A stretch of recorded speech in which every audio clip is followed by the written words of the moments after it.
Hey everyone, welcome back to my channel। CG pre BEd and pre DElEd का आप लोगों का third counselling start होने वाला है एंड आज के वीडियो में हम डिटेल से देखने वाले हैं कि आपको काउंसलिंग में क्या मिस्टेक नहीं करना है, क्योंकि ये आप लोगों का लास्ट काउंसलिंग है। तो आप लोगों को कोई भी मिस्टेक नहीं करना है जिससे आप काउंसलिंग से बाहर हो जाए। इसके साथ ही देखिए, बहुत से स्टूडेंट का स्टिल डाउट है कि किसको रजिस्ट्रेशन फिर से करना है और किसको नहीं करना पड़ेगा। अगर आपको एक बार भी कॉलेज अलॉट नहीं हुआ है अभी तक फर्स्ट काउंसलिंग या फिर सेकंड काउंसलिंग में, तो क्या आपको फिर से रजिस्ट्रेशन करना पड़ेगा या फिर नहीं। साथ ही देखिए किनको फिर से रजिस्ट्रेशन के बाद पेमेंट करना पड़ेगा और किनको नहीं करना है। आज की वीडियो में मैं ये सारे डाउट्स पे बात करने वाली हूँ। सो वीडियो को अंत तक देखिएगा ताकि आपका कोई भी मिस्टेक ना हो थर्ड काउंसलिंग में। अब देखिए, सबसे पहले आप लोगों को सारे इंस्ट्रक्शंस को अच्छे से पढ़ना है। इसके लिए क्या करना है, आपको एससीईआरटी की ऑफिशियल वेबसाइट में विजिट करना है। वहाँ पे ही आप लोगों का सारा शेड्यूल एंड साथ ही नोटिफिकेशन जारी किया गया है। सो इसके लिए क्या करना है, आपको किसी भी ब्राउजर में लिखकर सर्च कर लेना है CGSCERT।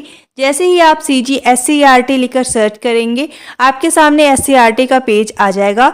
अब आपको इसमें स्क्रॉल करके नीचे की तरफ आ जाना है और यहाँ पे देखिए, सबसे पहले एक लिंक प्रोवाइड किया गया है, लिखा हुआ है SCERT Chhattisgarh BEd online counselling 2020।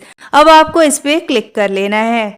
जैसे ही आप उस पर क्लिक करेंगे, आपके सामने सर्कुलर ऑर्डर्स का पेज आ चुका है। अब आपको इसमें स्क्रॉल करके नीचे आना है। सबसे लास्ट में देखिए एक लिंक प्रोवाइड किया गया है, लिखा हुआ है बीएड ऑनलाइन काउंसलिंग 2025-26 हेतु लिंक। इस पे आपको क्लिक कर लेना है। जैसे आप क्लिक करेंगे, आपके सामने देखिए प्रोग्राम डिटेल का पेज आ चुका है। अब आपको इसमें स्क्रॉल करके नीचे आना है। अब यहाँ से देखिए, आप लोगों को जिसका भी इंस्ट्रक्शंस देखना है यहाँ से आपको सिलेक्ट करना होगा। अगर आपको बीए बीएड या फिर बीएससी बीएड का इंस्ट्रक्शंस देखने हैं तो इसके सामने देखिए लिखा है क्लिक टू लॉगिन। इस पर आपको क्लिक करना है। अगर आपको बीएड या फिर डीएलएड का इंस्ट्रक्शंस देखना है, क्योंकि आप लोगों का बीएड एंड डीएलएड का इंस्ट्रक्शंस बिल्कुल सेम है, यहाँ से आपको एक ऑप्शन को सिलेक्ट करना होगा।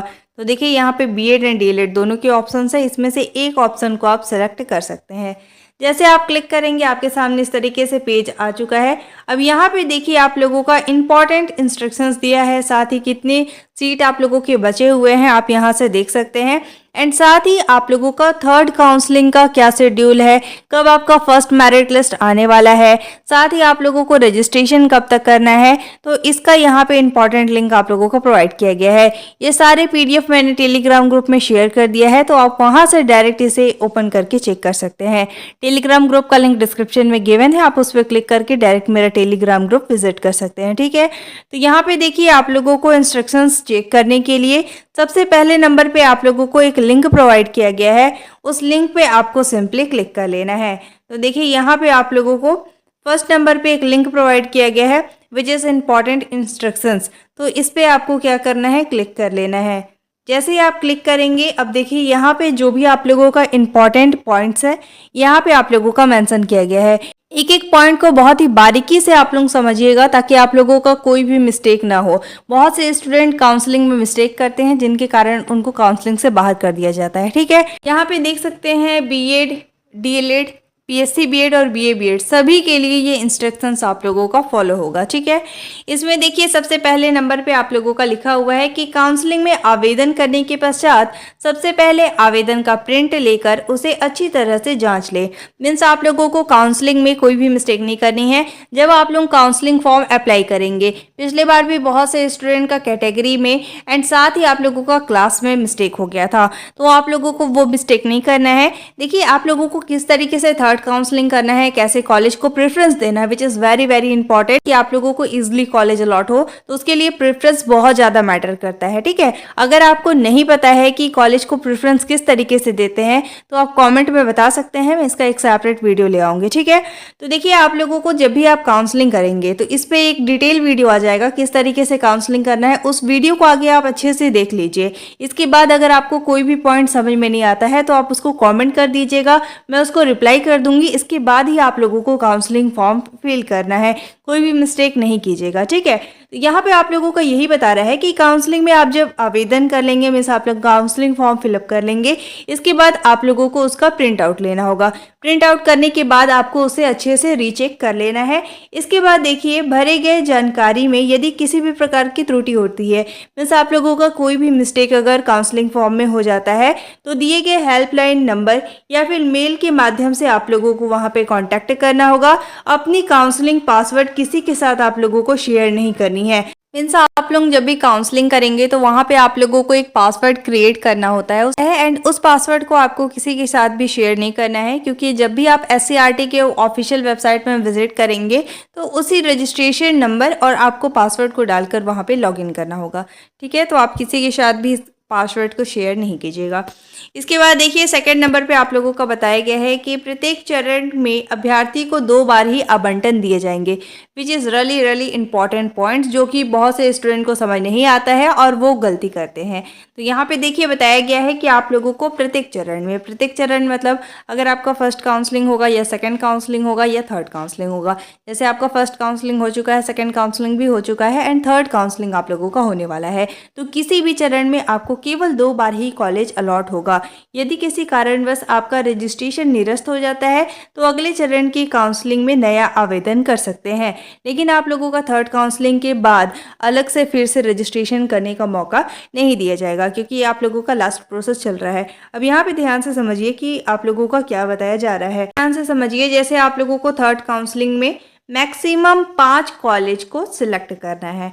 अगर आपको नहीं पता है कि किस तरीके से कौन से कॉलेज को सिलेक्ट करना है, प्रेफरेंस किस तरीके से देना है, तो आप डेफिनेटली कमेंट करके बता सकते हैं, मैं इसका एक सेपरेट वीडियो बना दूंगी। ठीक है, अब देखिए, जैसे मान लीजिए आपने 5 कॉलेज को सिलेक्ट किया जिस कॉलेज में आपको एडमिशन लेना है। अगर मान लीजिए आप लोगों का नंबर अच्छा खासा है तो आप लोगों को एक कॉलेज, ये थर्ड नंबर वाला कॉलेज आप लोगों को अलॉट हो गया।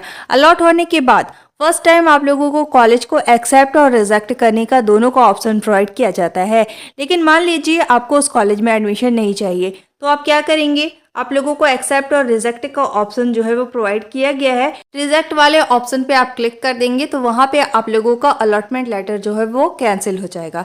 ठीक है, इसके बाद क्या होगा? अगर आप रिजेक्ट करते हैं तो आप लोगों को डायरेक्ट नेक्स्ट मेरिट लिस्ट में शामिल कर लिया जाएगा, लेकिन अगर आप रिजेक्ट नहीं करते हैं तो आप लोगों को एक्सेप्ट करना होगा। एक्सेप्ट करके जाके उस कॉलेज में एडमिशन लेना होगा। अगर आप एक्सेप्ट कर लेते हैं और एडमिशन नहीं लेते हैं तो आपको काउंसलिंग से बाहर कर दिया जाएगा, लेकिन अगर आप रिजेक्ट कर देते हैं तो आप लोगों को नेक्स्ट मेरिट लिस्ट में शामिल किया जाएगा। तो ये आपको डिसाइड करना है। अगर आपको उस कॉलेज में एडमिशन चाहिए तो ही आपको अलॉटमेंट लेटर को एक्सेप्ट करना होगा। अगर आप एक्सेप्ट या रिजेक्ट कुछ भी नहीं करते हैं, जैसे यहाँ पे ध्यान से समझिए, आप लोगों को एक ऑप्शन को सिलेक्ट करना होता है, या तो आप एक्सेप्ट कर लीजिए या तो आप रिजेक्ट कर दीजिए। अगर आप रिजेक्ट करेंगे तो आपको नेक्स्ट मेरिट लिस्ट में शामिल किया जाएगा, एंड अगर आप एक्सेप्ट करेंगे तो आपको उस कॉलेज में एडमिशन लेना कंपलसरी है। अगर आप एक्सेप्ट या रिजेक्ट कुछ भी नहीं करेंगे तो आपको काउंसलिंग से बाहर कर दिया जाएगा। अगर आप एक्सेप्ट कर लेते हैं अलॉटमेंट को लेकिन आप एडमिशन नहीं लेते हैं तो भी आपको काउंसलिंग से बाहर कर दिया जाएगा। तो आप लोगों के पास क्या ऑप्शन बचता है? या तो आपको एडमिशन ले लेना है, या तो अगर आप उस कॉलेज में एडमिशन नहीं लेते हैं तो आप लोगों को एक चांस और प्रोवाइड किया जाएगा। किस कंडीशन में? अगर आप कॉलेज को रिजेक्ट कर देते हैं तो जो आप लोगों को थर्ड काउंसलिंग का फर्स्ट मेरिट लिस्ट में कॉलेज अलॉट होगा, अगर आपको उस कॉलेज में एडमिशन नहीं लेना है तो सिंपली आपको कॉलेज को रिजेक्ट कर देना है। रिजेक्ट करने के बाद या तो आप लोगों का सेकंड मेरिट में या तो थर्ड मेरिट लिस्ट में कॉलेज अलॉट हो सकता है। ठीक है, तो यहीं पे आप लोगों का यही बता रहा है कि आप लोगों को 2 बार कॉलेज अलॉट होगा। तो जैसे आपने अगर फर्स्ट टाइम कॉलेज को एक्सेप्ट कर लिया और आप एडमिशन नहीं लिए तो आप लोगों को आगे कॉलेज अलॉट नहीं होगा, आप काउंसलिंग से बाहर हो जाएंगे। अगर आप एक्सेप्ट या रिजेक्ट कुछ भी नहीं करते हैं तो भी आप काउंसलिंग से बाहर हो जाएंगे। लेकिन अगर आप कॉलेज को रिजेक्ट करते हैं तो आप लोगों को सेकंड टाइम कॉलेज अलॉट होगा, लेकिन वहाँ पे आप लोगों को रिजेक्ट करने का ऑप्शन प्रोवाइड नहीं किया जाएगा। ओनली आप लोगों को एक्सेप्ट करने का ही ऑप्शन प्रोवाइड किया जाएगा।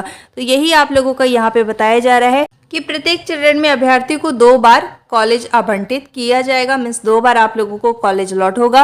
लेकिन फर्स्ट टाइम आप लोगों को जब कॉलेज अलॉट होगा तो उसमें एक्सेप्ट और रिजेक्ट का ऑप्शन दोनों देखने को मिलेंगे।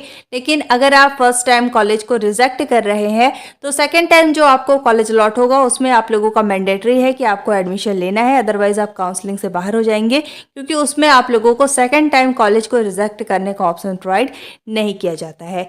ठीक है, तो यहाँ पे देखिए बताया गया है कि प्रत्येक चरण में अभ्यर्थी को 2 बार ही कॉलेज आवंटित किया जाएगा। यदि किसी कारणवश आपका रजिस्ट्रेशन निरस्त हो जाता है, अगर आप एडमिशन नहीं लेते हैं या फिर एक्सेप्ट और रिजेक्ट कुछ भी नहीं करते हैं, तो आप लोगों को क्या होगा कि आपका जो काउंसलिंग फॉर्म है वो निरस्त हो जाएगा, मीन्स कैंसिल हो जाएगा, और इसके बाद आप लोगों को फिर से न्यू रजिस्ट्रेशन कराना होगा।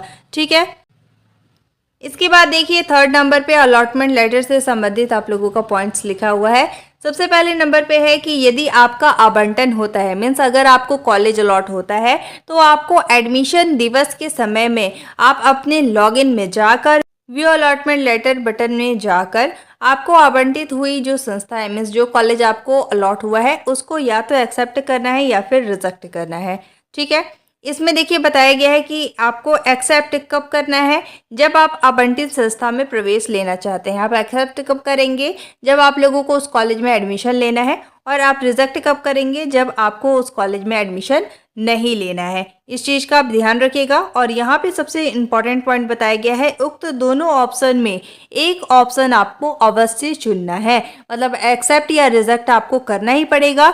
इसके बाद आप लोगों का आवेदन अगली सूची में शामिल होगा। आवेदन कब सूची में शामिल होगा, जैसे यहाँ पे आप लोगों का बताया गया है कि जैसे आप लोगों को कॉलेज अलॉट होता है, ठीक है, तो आप एससीईआरटी के ऑफिशियल वेबसाइट में जब लॉगिन करेंगे तो वहाँ पे आप लोगों को व्यू अलॉटमेंट लेटर का ऑप्शन देखने को मिलता है।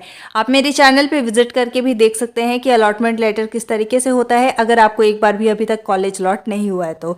ठीक है, तो आप जब एससीईआरटी के ऑफिशियल वेबसाइट में विजिट करेंगे तो वहाँ पे आपको व्यू अलॉटमेंट लेटर का एक ऑप्शन देखने को मिलता है। उस पर आप क्लिक करेंगे तो वहाँ पे आप लोगों को एक्सेप्ट और रिजेक्ट का ऑप्शन दिखेगा, साथ ही कौन सा कॉलेज आपको अलॉट हुआ है वो भी आप लोगों को देखने को मिलते हैं। तो यहाँ पे आप लोगों के पास 2 ऑप्शन होता है, एक्सेप्ट करने या रिजेक्ट करने का। इसमें से आपको एक ऑप्शन को सिलेक्ट करना होता है। अगर आप एक्सेप्ट करेंगे तो आपको महाविद्यालय में जाकर एडमिशन लेना होगा, और अगर आप रिजेक्ट करेंगे तो आप लोगों को नेक्स्ट टाइम भी लिस्ट में शामिल किया जा सकता है। ठीक है, यही पॉइंट्स यहाँ पे बताए जा रहे हैं। इसके बाद देखिए फोर्थ नंबर पे आप लोगों का बताया जा रहा है कि दोनों ऑप्शन में यदि कोई भी ऑप्शन का चुनाव नहीं करते हैं तो आपका आवेदन निरस्त हो जाएगा। मीन्स अगर आप एक्सेप्ट या रिजेक्ट कुछ भी नहीं करेंगे तो आप लोगों का काउंसलिंग फॉर्म जो है वो रिजेक्ट हो जाएगा।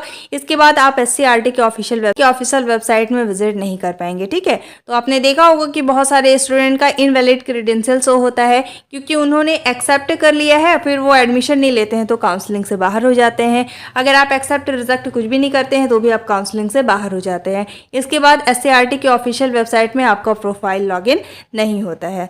ठीक है, इसके बाद देखिए फिफ्थ नंबर पे आप लोगों का बताया जा रहा है कि आवंटन की तिथि, प्रवेश तिथि सभी जानकारी वेबसाइट पर उपलब्ध है, इसका अवलोकन करें।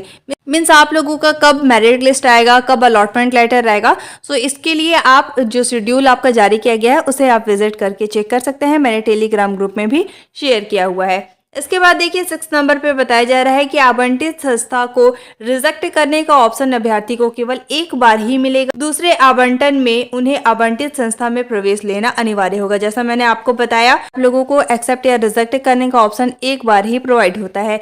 जैसे मान लीजिए आप लोगों का थर्ड काउंसलिंग अभी होगा, थर्ड काउंसलिंग का जो फर्स्ट मेरिट लिस्ट आया उसमें जितने भी स्टूडेंट को कॉलेज अलॉट होगा आपको एक्सेप्ट और रिजेक्ट का ऑप्शन प्रोवाइड होगा। ठीक है, तो वहाँ पे आप एक्सेप्ट कर सकते हैं या फिर रिजेक्ट कर सकते हैं।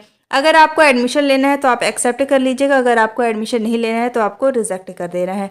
ठीक है, इसके बाद देखिए यहाँ 7 नंबर पे आप लोगों का बताया जा रहा है, यदि आवंटन के बाद आपने एक्सेप्ट रिजेक्ट कुछ भी नहीं किया तो आपका आवेदन फॉर्म निरस्त हो जाएगा। तो इस स्थिति में आपको अगले चरण की काउंसलिंग कराना अनिवार्य होगा। लेकिन ये आप लोगों का क्योंकि थर्ड काउंसलिंग चल रहा है और इसमें आप देख सकते हैं कि जो आपका शेड्यूल जारी किया गया है उसमें आप लोगों का वैकेंट सीट का भी कोई इन्फॉर्मेशन नहीं लिखा हुआ है। बस जितने सीट रहेंगे उस बेसिस पे ही आप लोगों का first, second and third merit list आने वाला है। तो आगे आप लोगों का काउंसलिंग होने की पॉसिबिलिटी कम है, बट अगर होती है ठीक है तो उसमें आप न्यू रजिस्ट्रेशन कर सकते हैं। यहाँ पे आप लोगों को एक्सेप्ट या रिजेक्ट इसमें से किसी एक ऑप्शन को सिलेक्ट कर लेना है। आपको किस तरीके से एक्सेप्ट करना है, रिजेक्ट करना है, इस पे भी आप लोगों का डिटेल वीडियो आ जाएगा, तो बिल्कुल आप निश्चिंत रहिए। अब चलिए देख लेते हैं कि आप लोगों का थर्ड काउंसलिंग में क्या क्या आपको मिस्टेक नहीं करनी है। तो देखिए यहाँ पे आप लोगों का इम्पॉर्टेंट इंस्ट्रक्शन था जो कि मैंने आप लोगों को बता दिया। इसके साथ ही देखिए अगर आपको वैकेंट सीट चेक करना है तो यहाँ सेकंड नंबर पे आप लोगों का वैकेंट सीट प्रोवाइड किया गया है। थर्ड नंबर पे आप लोगों का शेड्यूल है, तो इस पर आपको क्लिक कर लेना है। इसके बाद आप देख पाएंगे कि थर्ड काउंसलिंग का क्या आप लोगों का शेड्यूल रहने वाला है। ठीक है, तो इस पर आपको सिंपली क्लिक कर लेना है। जैसे ही आप उस पर क्लिक करेंगे इसका पीडीएफ आप लोगों के सामने ओपन हो जाएगा। अब यहाँ पे ध्यान से समझिए कि आप लोगों को काउंसलिंग कब तक कराना है, 14 तारीख से 16 तारीख तक 2 दिन का टाइमिंग दिया जा रहा है। तो आप लोगों को इसमें काउंसलिंग कराना है। इसके साथ ही देखिए सबसे पहले आपको वीडियो को अच्छे से देख लेना है, क्या क्या आप लोगों को उसमें फिल करना है एंड साथ ही काउंसलिंग किस तरीके से करना है, रजिस्ट्रेशन किस तरीके से करना है। बहुत से स्टूडेंट का मिस्टेक होता है क्या है कि जब वो रजिस्ट्रेशन कर लेते हैं तो उनको लगता है कि अब रजिस्ट्रेशन हो गया मीन्स काउंसलिंग हो गया। रजिस्ट्रेशन और काउंसलिंग आप लोगों का बिल्कुल डिफरेंट प्रोसेस है। अगर आप सिर्फ रजिस्ट्रेशन करते हैं तो आपको काउंसलिंग में शामिल नहीं किया जाएगा। ठीक है, तो वीडियो को आप अच्छे से देख लीजिएगा। अगर आप चाहे तो घर बैठे भी मोबाइल से ऑनलाइन काउंसलिंग कर सकते हैं, इसमें कोई भी आपको प्रॉब्लम नहीं होगा। ठीक है, तो यहाँ पे देखिए आप लोगों को 2 दिन का टाइमिंग दिया जा रहा है, तो इसमें आप लोगों को काउंसलिंग कराना होगा, न्यू रजिस्ट्रेशन करना होगा। सेकेंड इंपॉर्टेंट थिंग कि देखिए आप लोगों का जो थर्ड काउंसलिंग का फर्स्ट मेरिट लिस्ट है वो 18 तारीख को आप लोगों का आने वाला है और इसमें आपको चेक करना पड़ेगा कि आपका नाम मेरिट लिस्ट में है या नहीं। इसके साथ ही देखिए जैसे मान लीजिए आप लोगों का दावा आपत्ति का प्रोसेस होता था जिसमें आपको चेक करना होता था कि आपसे कम नंबर वाले स्टूडेंट को कॉलेज अलॉट हुआ या नहीं। अगर कम नंबर वाले स्टूडेंट को कॉलेज अलॉट हो जाता था तो आप उसके लिए ऑब्जेक्शन करते थे, बट यहाँ पे आप लोगों को कोई भी टाइमिंग इसमें प्रोवाइड नहीं किया गया है। अगर आप लोगों से कम नंबर वाले स्टूडेंट को भी कॉलेज अलॉट होता है तो भी आप यहाँ पे अभी कुछ नहीं कर सकते। ठीक है, तो इसके साथ ही देखिए अगर आप चाहे तो एससीईआरटी को मेल कर सकते हैं। बाकी आप लोगों को चेक कर लेना है मेरिट लिस्ट किस तरीके से आप लोगों का जारी होता है। ठीक है, इसके बाद देखिए जिन भी स्टूडेंट को कॉलेज अलॉट होगा 18 तारीख से 20 तारीख तक बहुत ही कम टाइमिंग दिया जा रहा है, इसलिए पहले से आप सभी डॉक्यूमेंट्स को प्रिपेयर रखिए ताकि आप लोगों का एडमिशन में कोई भी प्रॉब्लम ना हो। क्या क्या डॉक्यूमेंट लगेगा इस पर मैंने डिटेल में वीडियो बना के चैनल पे शेयर किया हुआ है, तो सारे डॉक्यूमेंट्स को आप लोगों को चेक कर लेना है। इसके बाद देखिए आप लोगों का थर्ड काउंसलिंग का सेकंड मेरिट लिस्ट 21 तारीख को नेक्स्ट डे ही जारी कर दिया जाएगा और एडमिशन के लिए 21 तारीख से 24 तारीख आप लोगों को टाइमिंग दिया गया है। इसके बाद देखिए आप लोगों का थर्ड काउंसलिंग का थर्ड मेरिट लिस्ट जो है वो 26 तारीख को जारी किया जाएगा।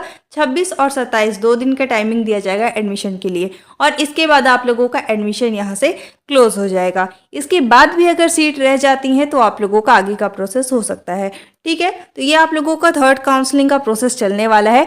अब सबसे ज़्यादा इम्पॉर्टेंट ये हो जाता है कि आप लोगों को कितने कॉलेज को सिलेक्ट करना है, किनको फिर से पेमेंट करना है, किनको फिर से रजिस्ट्रेशन करना है। सबसे पहले आप लोग ध्यान से समझिए, थर्ड काउंसलिंग में आप लोग मैक्सिमम मतलब 5 से ज़्यादा कॉलेज को आप सिलेक्ट नहीं कर सकते। ठीक है, तो यहाँ पे आप लोगों का मेंशन किया गया है कि अधिकतम मतलब मैक्सिमम आप 5 कॉलेज को सिलेक्ट कर सकते हैं। 5 कॉलेज आपको वही कॉलेज सिलेक्ट करना है जिसमें आप एडमिशन ले सकते हैं। अब यहाँ पे ध्यान से समझिए, जैसे मान लीजिए आप 2 से 3 ही कॉलेज को सिलेक्ट करते हैं, आप लोगों के लिए ज़्यादा बेटर होगा कि अगर यहाँ पे 5 मैक्सिमम लिखा हुआ है तो आप 5 कॉलेज को इस बार सिलेक्ट कर ले, क्योंकि आप ये प्रेडिक्ट नहीं कर सकते कि किस कॉलेज का कट ऑफ डाउन जाएगा। अगर आपका नंबर कम है तो आप लोगों को ऐसे कॉलेज को सिलेक्ट करना है जहाँ का कट ऑफ कम गया हुआ है और जहाँ पे वैकेंट सीट ज़्यादा बचे हुए हैं। ठीक है, वैकेंट सीट और कट ऑफ लिस्ट का PDF मैंने टेलीग्राम ग्रुप में शेयर किया हुआ है, तो आप वहाँ से चेक कर सकते हैं। अब देखिए जैसे मान लीजिए आपने 5 कॉलेज को सिलेक्ट किया है तो आप लोगों को वही कॉलेज को प्रेफरेंस देना है जहाँ पे आप पहले एडमिशन लेना चाहते हैं। जैसे मान लीजिए आपने 5 कॉलेज को सिलेक्ट किया A, B, C, D और E। अब इन 5 कॉलेज में से सबसे पहला जो मैं चाहती हूँ कि मेरे को सी नंबर वाला कॉलेज अलॉट हो, तो सबसे पहले नंबर पे मैं सी नंबर वाले कॉलेज को प्रेफरेंस दूंगी। इसके बाद देखिए सेकंड नंबर में इस कॉलेज को देना चाहती हूँ, डी नंबर वाले कॉलेज को मैं सेकंड प्रेफरेंस दूंगी। इस तरीके से आप लोगों को 5 कॉलेज को सिलेक्ट करना होगा। इसके साथ ही देखिए जब आपका वीडियो आएगा तो उसमें आप देख लीजिएगा कि मैं किस तरीके से कॉलेज को प्रेफरेंस दे रही हूँ और उसी तरीके से आप कॉलेज को सिलेक्ट कर सकते हैं। इसके साथ ही देखिए किन को फिर से पेमेंट करना होगा। पेमेंट केवल उन्हीं स्टूडेंट को करना है जो फर्स्ट काउंसलिंग और सेकेंड काउंसलिंग नहीं कराए हुए हैं। अगर आपने केवल फर्स्ट काउंसलिंग कराया है तो भी आपको पेमेंट नहीं करना है। अगर आपने डायरेक्ट सेकेंड काउंसलिंग कराया है तो भी आपको पेमेंट नहीं करना है। अगर आपने first counselling and second counselling दोनों कराया हुआ है तो भी आपको पेमेंट नहीं करना है। लेकिन ऐसे स्टूडेंट जिन्होंने एक बार भी काउंसलिंग नहीं कराया है, फर्स्ट काउंसलिंग भी नहीं कराया है, सेकंड काउंसलिंग भी नहीं कराया है, तो उनको फिर से पेमेंट करना पड़ेगा। तो अब रजिस्ट्रेशन किसको करना पड़ेगा? रजिस्ट्रेशन सभी स्टूडेंट को करना होगा, चाहे आपने फर्स्ट काउंसलिंग कराया है, चाहे आपने सेकंड काउंसलिंग कराया है, या फिर आपने अभी तक रजिस्ट्रेशन नहीं किया है, आपने एक बार भी काउंसलिंग नहीं कराया है। ठीक है, तो आप सभी को फिर से रजिस्ट्रेशन करना होगा। देखिए बहुत ही सिंपल सा चीज़ है। जैसे आप SCERT के ऑफिशियल वेबसाइट में अपना रजिस्ट्रेशन नंबर और पासवर्ड को डालकर कैप्चा को फिल करके लॉगिन करेंगे तो वहाँ पे आप लोगों का इनवैलिड क्रेडेंशियल, सभी स्टूडेंट का इनवैलिड क्रेडेंशियल शो होगा, क्योंकि आप लोगों का जो फर्स्ट काउंसलिंग या सेकंड काउंसलिंग का रजिस्ट्रेशन नंबर होगा वो सभी स्टूडेंट का डीएक्टिवेट कर दिया गया है। तो आप लोगों को फिर से रजिस्ट्रेशन करना होगा। तो आपको क्या करना है, जिन्होंने फर्स्ट काउंसलिंग कराया हुआ है या सेकंड काउंसलिंग कराया हुआ है, आप लोगों को डायरेक्ट सिंपली बस रजिस्ट्रेशन करना होगा। इसके बाद आप कॉलेज को सिलेक्ट कर सकते हैं, 5 कॉलेज को। लेकिन अगर आपने एक बार भी काउंसलिंग नहीं कराया है तो आगे आपको रजिस्ट्रेशन करना होगा। इसके बाद आपको पेमेंट करना होगा। पेमेंट के बाद आप कॉलेज को सिलेक्ट कर सकते हैं। ठीक है, ये आप लोगों का प्रोसेस होने वाला है।